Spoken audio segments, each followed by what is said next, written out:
नाज़रीन अस्सलाम वालेकुम। ज़ेड न्यूज़ के ख़बरनामे में आपका इस्तक़बाल है। मैं सलमान ख़ान। आगे बढ़ने से पहले सुर्खियों पर नज़र डालते हैं। रेवंत रेड्डी ने इंदिरा गांधी और सरदार वल्लभ भाई पटेल को पेश किया खिराज। तेलंगाना में मायूनीस की खरीद व फरोख्त पर पाबंदी। हैदराबाद में खातून की मौत के बाद हुकूमत का बड़ा फैसला। रेवंत रेड्डी को अपनी कुर्सी पर नज़र रखनी चाहिए क्योंकि अवाम में इनकी मकबूलियत हो रही है ख़त्म और आइंदा इंतखाबात में कांग्रेस का दोबारा हुकूमत बनना नामुमकिन। हरीश राव का बयान।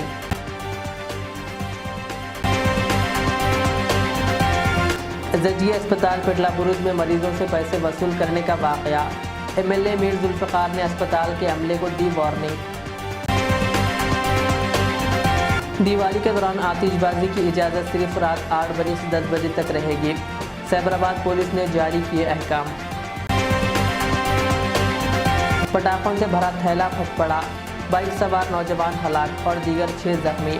आंध्र प्रदेश के शहर एल्लूर में अफसोसनाक वाक़या।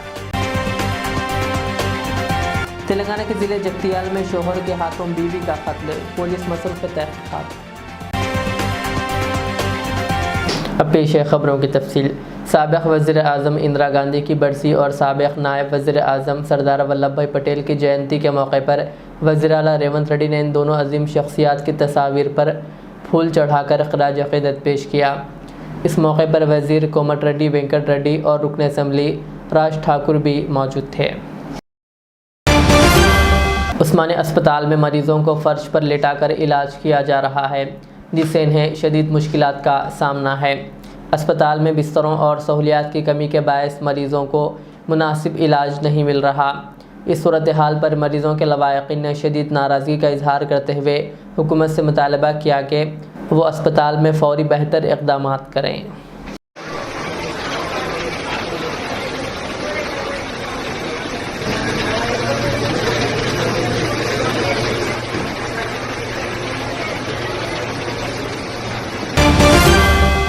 दिवाली के दौरान आतिशबाजी की इजाज़त सिर्फ रात 8 बजे से 10 बजे तक रहेगी। सैबराबाद पुलिस ने ऐलान किया कि सैबराबाद पुलिस कमिश्नरेट के तहत 31 अक्टूबर से 2 नवंबर तक अवामी सड़कों और अवामी मुकामात पर आतिशबाजी पर पाबंदी है और पटाखे सिर्फ रात 8 बजे से रात 10 बजे के दरमियान ही जलाए जा सकते हैं। ज़्यादा आवाज़ के पटाखे जलाने पर भी इंतबा दिया गया। ये हुक्म जुमेरात की सुबह 6 बजे से हफ्ते की सुबह 6 बजे तक नाफिज रहेगा। इस अहकाम की खिलाफ वर्जी पर कार्रवाई की जाएगी। साबिक़ वज़ीर व BRS के रुकन असम्बली टी हरीश राव ने कांग्रेस पर तनकीद करते हुए कहा कि तेलंगाना में कांग्रेस हुकूमत दोबारा इख्तिदार पर नहीं आएगी। हरीश राव ने कहा कि रेवंत रेड्डी के बयानात गुमराहकुन और अवाम के एतमाद को नुकसान पहुँचाने वाले हैं। हरीश राव ने रेवंत रेड्डी के साथ मूसी नदी की तरक्की पर आवाम की राय जानने के लिए यात्रा में शिरकत की दावत दी। आज तेलंगाना भवन में मीडिया से बात करते हुए हरीश राव ने कहा वो BRS के कारगुजार सदर KTR के साथ आएंगे और रेवंत रेड्डी को बगैर सिक्योरिटी के बाहर निकलने और मसाइल का सामना करने की दावत देंगे। हरीश राव ने मजीद कहा कि रेवंत रेड्डी को अपनी कुर्सी पर नज़र रखनी चाहिए। अवाम में इनकी मकबूलियत ख़त्म हो रही है और आइंदा इंतखाबात में कांग्रेस का दोबारा हुकूमत बनाना नामुमकिन है। कहा रेवंत रेड्डी किसी भी वक्त अपनी कुर्सी खो जाने के खौफ में रहते हैं। उन्होंने कहा BRS 5 सालों में दोबारा इख्तिदार पर वापस आएगी और KCR वज़ीर आला होंगे। उन्होंने कहा कि कांग्रेस के हाईकमान और वज़ीर आला में राय का तजाद है, इसीलिए हाईकमान ने रेवंत रेड्डी काबीना के लिए 6 वजारती ओहदों को पूरा करने की मंजूरी नहीं दी है। उन्होंने कहा कि KTR की आवाज़ है जो सवाल करती है और इन्हें झूठे मुकदमात के साथ निशाना बनाया जा रहा है। हरीश राव ने कहा कि हुकूमत ACB को फार्मूला E रेस की तहकीकात करने की इजाज़त दे। कहा हम भी देखना चाहते हैं कि वो कौन से केस दायर करेंगे।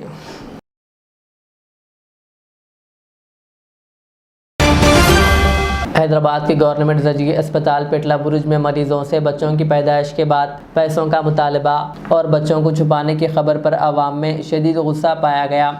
मीडिया में इस खबर के आम होने के बाद चार मीनार के रुकन असम्बली जुल्फ़िकार अली ने फ़ौरी तौर पर जजगी दवाखाने का दौरा किया, जहां उन्होंने मरीज़ों और इनके तीमारदारों से मुलाकात की। मीर जुल्फ़िकार अली ने अस्पताल की सूरत हाल और स्टाफ के रवैये के बारे में भी मालूमात हासिल की। मरीजों की शिकायत है कि अस्पताल का अमला और डॉक्टर्स पैसे मांग रहे हैं। इस सूरत हाल पर मजलिस रुकन असम्बली मीर जुल्फ़िकार अली ने अस्पताल इंतज़ामिया को सख्त वार्निंग दी और कहा कि मरीजों के साथ ऐसे सलूक को किसी सूरत में बर्दाश्त नहीं किया जाएगा। उन्होंने अस्पताल इंतज़ामिया को हुक्म दिया कि वो फौरी तौर पर इस मामले की तहक़ीक़ात करें और जो भी इसमें मुलव्विस पाया जाए इसके ख़िलाफ़ कार्रवाई की जाए। रुकन असम्बली ने अवाम को तयक़ुन दिया कि वो इस मामले पर हुकूमत से बात करेंगे ताकि आइंदा ऐसी सूरत हाल पेश ना आए। और वो भी वैसे स्ट्रिक्टली जब तक हम बच्चे को नहीं बताते हो रहे। अब पूरे आप पेशेंट को जाके आप पूछेंगे, हर पेशेंट बोलेगा भाई हमने पैसे पूछे होते।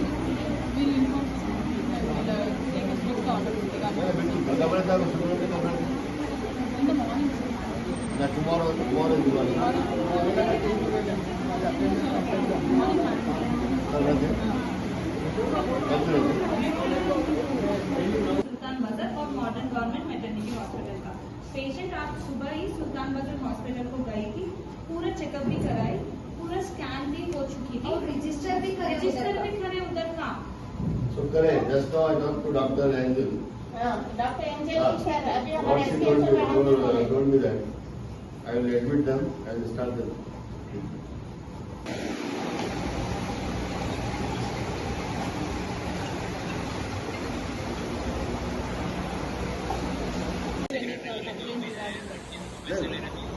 I have received so many complaints from the patients. And Telangana हुकूमत ने मेयोनीज़ की फ़रोख्त पर पाबंदी लगा दी है। तेलंगाना हुकूमत ने होटलों और मंदी हाउस में इस्तेमाल होने वाले मेयोनीज़ की फ़रोख्त पर पाबंदी लगा दी है। हाल ही में हैदराबाद में मेयोनीज़ खाने के बाद रेशमा बेगम नामी खातून की मौत और दीगर अफराद के बीमार पड़ने के वाक़े के बाद वज़ीर सेहत दामोदर राज नरसिम्हा ने महकमे सेहत के आला अहदेदारों के साथ एक इजलास मुनक़िद करते हुए फूड सेफ्टी से मुताल्लिक़ इक़दामात का जायज़ा लिया। अहदेदारों ने बताया कि मोमोज़ में नाक़िस मेयोनीज़ के इस्तेमाल की वजह से लोग बीमार हो रहे हैं। इस इजलास में वज़ीर सेहत ने मेयोनीज़ की फ़रोख्त पर पाबंदी लगाने की हिदायत दी। फूड सेफ्टी के कमिश्नर ने सिलसिले में अहकामात जारी कर दिए। हाल ही में सिकंदराबाद के अलवाल इलाक़े में वाक़ एक होटल में गैर मियारी मेयोनीज़ खाने से कुछ नौजवान अस्पताल पहुँचे। गुज़िश्ता हफ्ते भी 5 नौजवानों को ख़य और दीगर तकलीफ़ के बायस मुक़ामी अस्पताल में दाखिल करना पड़ा, जिसके बाद ये मसला मंजर आम पर आया। हैदराबाद के सिकंदराबाद ईस्ट मेट्रो स्टेशन, टोली चौकी, बंजारा हिल्स और जुबली हिल्स के मशहूर होटलों पब्स में भी मेयोनीज़ के नमूनों की जांच की गई तो इनमें गैर मियारी अज्जा पाए गए। मेयोनीज़ चूँकि गैर पकी होती है इसलिए इसमें नुकसानदा बैक्टीरिया तेज़ी से बढ़ते हैं। इस दिवाली के मौके पर चार मीनार से मुत्तसिल मंदिर को अयोध्या के राम मंदिर की तरह सजाया गया है। चार मीनार के करीब वाक़ इस मंदिर में बड़ी तादाद में अक़ीदतमंदों का हुजूम देखा गया। बता दें कि हैदराबाद और हिंदुस्तान भर में आज दिवाली मनाई जा रही है। मलून यति नरसिंह आनंद 26 दिन के बाद पुलिस की नज़रबंदी के बाद रिहा कर दिया गया। अपनी रिहाई के बाद यति नरसिंह आनंद ने मंगल को दासना मंदिर पहुंच गया और आज इसने एक बार फिर मुसलमानों के ख़िलाफ़ जहर उगला। इसने एक वीडियो जारी करते हुए उत्तर प्रदेश के वज़ीर आला योगी आदित्यनाथ से कहा कि हिंदुओं पर जुल्म हो रहा है। पुलिस ने मुझे उत्तराखंड में एक कमरे में बंद रखा था, कहा मैं जेल जैसे हालात में रहता था। मैं श्री पंचदशनाम जूना अखाड़े का महामंडलेश्वर यति नरसिंहानंद गिरी परम आदरणीय मुख्यमंत्री योगी आदित्यनाथ जी के श्री चरणों में एक निवेदन करना चाहता हूं। महाराज जी, मैं कल ही नजरबंदी से वापस अपने मंदिर आ पाया हूं। मेरे साथ जो हुआ, मेरे बच्चों के साथ जो हुआ, चलिए उसे तो मैं भूलने का प्रयास करूंगा। हालांकि अत्याचार की सारी पराकाष्ठाएं पुलिस ने मेरे और मेरे बच्चों के साथ पार की हैं, लेकिन आज मैं एक विशेष अनुरोध लेकर आपके सामने आया हूं। मेरी एक बेटी है श्वेता प्रजापति, ये क्रॉसिंग रिपब्लिक में रहती है, पंचशील सोसाइटी में। इसके पति का नाम है मनोज प्रजापति। इनकी सोसाइटी में एक मुल्ला आया, वो लिफ्ट में चढ़ा। मनोज जी ने उससे पूछ लिया कि भाई कहां जा रहे हो, क्योंकि आजकल सब जानते हैं कि ये दाढ़ी वाले लोग कहीं भी अल्लाह अकबर करके फट जाते हैं या कहीं भी कोई गैर कानूनी गतिविधि संचालित करते हैं। तो एक क्यूरियोसिटी हुई और मनोज प्रजापति जी ने पूछ लिया कि कहां जा रहे हो। केवल उनका इतना अपराध था, इस जिहादी ने अपने साथियों को बुलाया, हंगामा किया आपकी पुलिस ने मनोज प्रजापति को जेल भेज दिया। चलिए, जेल भेज दिया, कोई बात नहीं, क्योंकि पुलिस हिंदुओं के साथ यही करती है। विशेष रूप से जब से हिंदूवादियों का राज आया है, हिंदुओं की सुनवाई तो खत्म हो गई है। और उसके बाद महाराज जी, इस जिहादी ने एक वीडियो बनाई और उसमें मनोज जी का और मनोज जी की पत्नी श्वेता दोनों का नंबर वायरल कर दिया। अब श्वेता के फोन पर हजारों लोगों के फोन आ चुके हैं, भद्दे भद्दे धमकी देने वाले फोन। महाराज जी, मनोज पर तो कार्रवाई हो गई, जैसा भी है सब ठीक है। अब मेरा आपसे अनुरोध है, जिसने एक बेटी को, और उसका 10 साल का एक छोटा सा बच्चा है, बस हिंदू बच्चे पैदा नहीं कर रहे, आप जानते ही हैं, तो उस बेचारी का केवल 10 साल का बच्चा है। अब मनोज की पत्नी की और 10 साल के बच्चे की जीवन बिल्कुल खतरे में है। इतनी धमकियां उन्हें मिल रही, बिल्कुल झूठी बात पर। मैं आपसे अनुरोध करता हूं, जरा इस मुल्ले की भी जांच करवाइए, इसके वीडियो की भी जांच करवाइए, और इसने जो 3 निरपराध प्राणियों के खिलाफ उन्हें मरवाने के लिए कोशिश की है, झूठा मुकदमा डलवाया, जरा इसके बारे में भी कुछ करिए। योगी जी, अपने पुलिस अधिकारियों से बताइए, हिंदू भी प्राणी हैं, हिंदू भी जीव हैं। मनोज के साथ बहुत अत्याचार हुआ, वो आप अगर कोशिश करेंगे तो आपको पता चल जाएगा। और ऐसे अत्याचार सबके साथ हो रहे हैं। अभी अनिल यादव जी जो हमारे शिष्य हैं, जिन्हें छोटा नरसिंहानंद बोलते हैं, उनके साथ भी बहुत अत्याचार हुआ। आप हमें मिलने का कभी समय देंगे, जो कि मुझे मुश्किल लगता है, तो मैं हिंदुओं की बहुत सारी पीड़ाएं, क्योंकि हिंदू आपको अपना मानते हैं, आपसे आशा रखते हैं, लेकिन ये पुलिस के अधिकारी और ये प्रशासनिक अधिकारी उन लोगों पर जो आपको, आपके भक्त, आपके साथी हैं, उन पर अत्याचार की कोई भी कसर नहीं छोड़ रहे हैं। जरा इस पर ध्यान दीजिए योगी जी। मुझे वोट नहीं चाहिए, मैं राजनीति में नहीं हूं, लेकिन मैं ये चाहता हूं कि आपका सूर्य सदैव इसी तरह चमकता रहे। आप हिंदुओं के सौभाग्य हैं, हिंदुओं के सनातन धर्म के सूर्य हैं।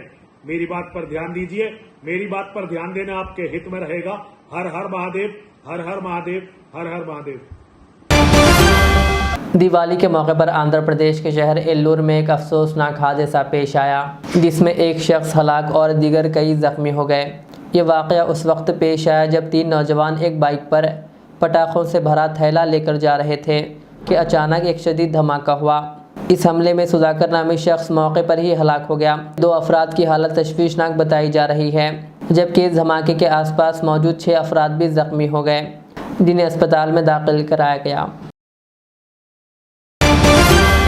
नारायणपेट में हज़रत मखदूम सैयद शाह अहमद खत्ताल रहमतुल्लाह अलैह का 550वां उर्स शरीफ 7 नवंबर को कोलमपल्ली दरगाह में बैन मजहबी कॉन्फ्रेंस के साथ शुरू होगा, जिसकी सदारत सैयद शाह कलीमुल्लाह हुसैनी करेंगे।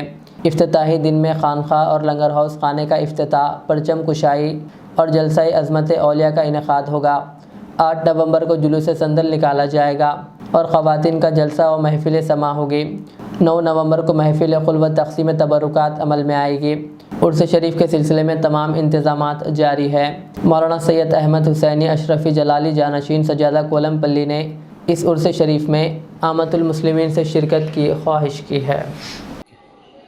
अस्सलामु अलैकुम वरहमतुल्लाहि वबरकातुहू। मैं सैयद अहमद हुसैनी अशरफी जलाली जानशीन सज्जादा बारगाह खत्तालिया कोल्लमपल्ली 550वां उर्स शरीफ हज़रत मखदूम ख्वाजा सैयद शाह अहमद खत्ताल हुसैनी अलैहि रहमत व रिज़वान का 7, 8, 9 नवंबर 2024 को अक़ीदत व एहतराम के साथ मनाया जा रहा है।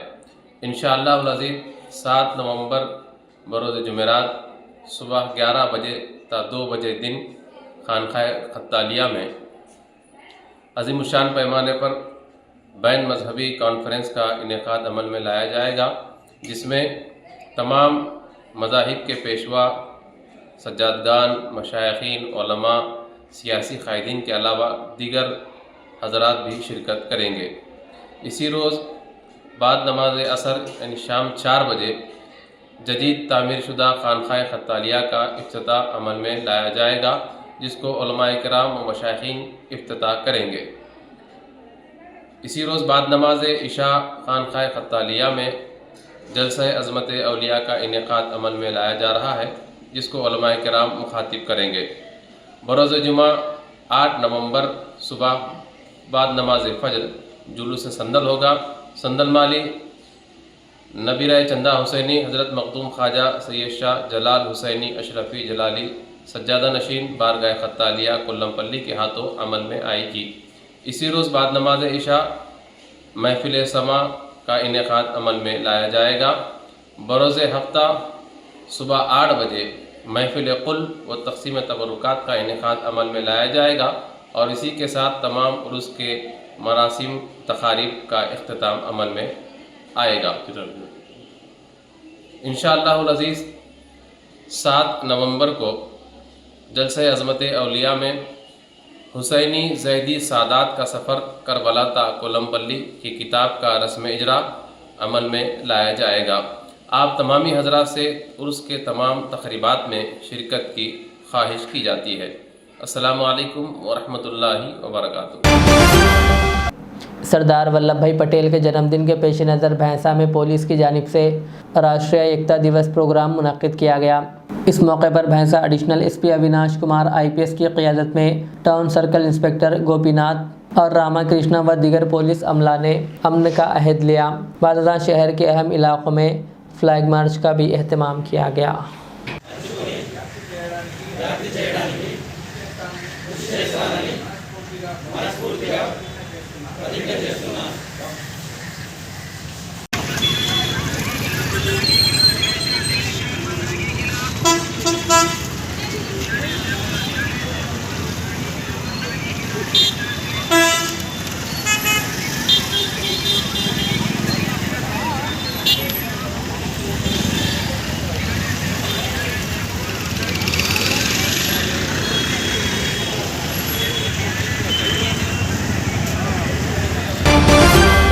जगतियाल ज़िले के वेमपल्ली गांव में एक शौहर ने अपनी बीवी का ख़त्ल कर दिया। मुकामी ज़राए के मुताबिक गांव के रिहायशी वी रमेश रोज़गार के सिलसिले में बैरून मुल्क में मुक़ीम था और वह हाल ही में वापस लौटा था। वापसी के बाद शौहर और बीवी के दरमियान अक्सर झगड़े होने लगे। 4 शंबे की सुबह दोनों के दरमियान शदीद झगड़ा हुआ। इस दौरान रमेश ने अपनी बीवी सुनीता को मुबैना तौर पर क़त्ल कर दिया। इस सिलसिले में पुलिस ने एक मुकदमा दर्ज करते हुए तहक़ीक़ात का आगाज़ कर दिया। आखिर में सुर्खियाँ और एक बार। रेवंत रेड्डी ने इंदिरा गांधी और सरदार वल्लभ भाई पटेल को पेश किया खिराज। तेलंगाना में मायूनीस की खरीद व फरोख्त पर पाबंदी। हैदराबाद में खातून की मौत के बाद हुकूमत का बड़ा फैसला। रेवंत रेड्डी को अपनी कुर्सी पर नज़र रखनी चाहिए क्योंकि अवाम में इनकी मकबूलियत हो रही है ख़त्म और आइंदा इंतखाबात में कांग्रेस का दोबारा हुकूमत बनना नामुमकिन। हरीश राव का बयान।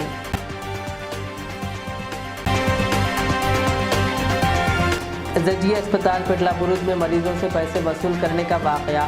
MLA मीर जुल्फ़िकार ने अस्पताल के अमले को दी वार्निंग। दिवाली के दौरान आतिशबाजी की इजाज़त सिर्फ रात 8 बजे से 10 बजे तक रहेगी। सैबराबाद पुलिस ने जारी किए अहकाम। पटाखों से भरा थैला फट पड़ा, बाइक सवार नौजवान हलाक और दीगर 6 जख्मी। आंध्र प्रदेश के शहर एल्लूर में अफसोसनाक वाकया।